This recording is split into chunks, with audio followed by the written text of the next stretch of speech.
ဝက်ချက်ဖြစ်တဲ့လူတွေကိုကျွန်တော်တို့ဆရာဝန်တွေကဒီ genetic cleanser လို့ခေါ်တယ်။ရန်ကုန် chemical နေတဲ့မျက်နှာသစ်ဆေးတွေပေးလို့ရှိတယ်ပေါ့နော်။ပုံမှန်မျက်နှာသစ်ဆေးတွေမသုံးခိုင်းမဲနဲ့ဘာလို့ဒီ genetic cleanser တွေကိုသုံးခိုင်းလဲဆိုတော့အကြောင်းရင်းရှိပါတယ်။ဘာလို့လဲဆိုတော့ကျွန်တော်ဒီဗီဒီယိုထဲမှာရှင်းပြပေးသွားပါမယ်။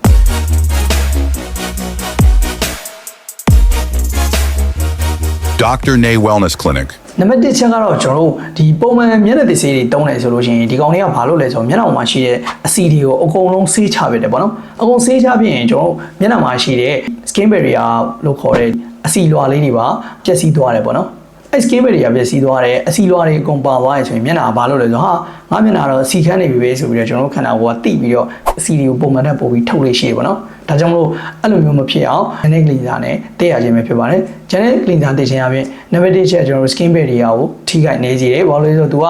အပြင်ကအဆီပိုတွေပဲဖယ်ရှားပြီးတော့ကိုယ့်ရဲ့ဒီတဘာဝအဆီလွှာကိုသွားပြီးတော့မထိခိုက်စေဘူးနံပါတ်2ချက်ကတော့ तू က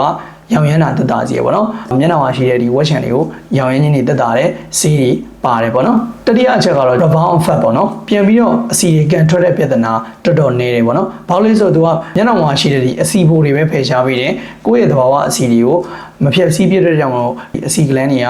ပြန်ပြီးတော့ rebound effect ပေါ့နော်အဆီကိုပြန်ကန်ထုတ်တဲ့ပြဿနာတော်တော်နေနိုင်တယ်ဒါကြောင့်ဒီဝက်ချန်လူနာတွေက genetic cleanser သုံးပေးခြင်းအပြင်တခြားကျွန်တော်တို့အရင်ပြင်းတဲ့ဒီမျက်နှာသစ်ဆေးတွေသုံးလာတဲ့စားလို့ရှိရင်ကောင်းမွန်တဲ့အကျိုးကျေးဇူးတွေအများကြီးရပါတယ်ဒါကြောင့်မလို့ကျွန်တော်ဆရာဝန်တွေကဝက်ချန်ပြင်း genetic cleanser ကိုညွှန်ကြားတာပဲဖြစ်ပါတယ်ဟုတ်ကဲ့ပါကျွန်တော်ခုပြပါရရဲ့အကြောင်းအရာမိတ်ဆွေတွေအကျိုးရှိရဆိုရင် comment မှာခေါ်လို့ရေးပေးတော့ပါ